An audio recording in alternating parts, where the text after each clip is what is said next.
अरफत देखिए, मेरे ख्याल में मुझे तो लग रहा है कि फरवरी तक इलेक्शंस हो जाएंगे, उससे आगे डिले कम अज़ कम मुझे नज़र नहीं आ रहा। पहली बात। दूसरी, जाहिर बात है ये एक सर्टनिटी से ये मामला जो है वो सेटल होगा कुछ दिनों के बाद, जब भी अदालत की तरफ से कोई फैसला आएगा।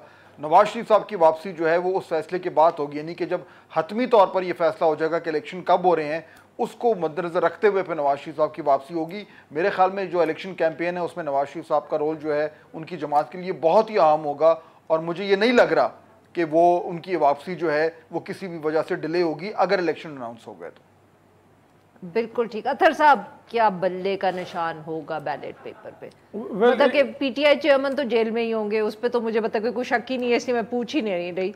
बट 200 मुकदमे, मतलब अब कोई नया मुकदमा हो गया उन पे। इशू ये है कि देखिए, ये बड़ी अनफॉर्चुनेट बहस है कि क्या नवाज शरीफ साहब सियासत में होंगे, क्या कोई और मोजिज़ शख्सियत होगी। ये मैं, आप और कोई 4 बंदे स्टूडियो में बैठ के डिसाइड तो नहीं करेंगे ना। ये पाकिस्तान की अवाम का राइट है कि वो, अगर उनकी विल नवाज शरीफ है तो he should be on the seat, अगर उनकी विल कोई और मोजिज़ शख्सियत है वो सीट पे होना चाहिए। जब तक इस मुल्क में ये बहस होती रहेगी क्या वो होगा या वो होगा, नहीं, कि जो अवाम की मंशा वो होना चाहिए, जब तक बहस उस सिमत में नहीं जाएगी, मेरे ख्याल में चीज़ें जो हैं वो दुरुस्तगी की तरफ नहीं जाएंगी।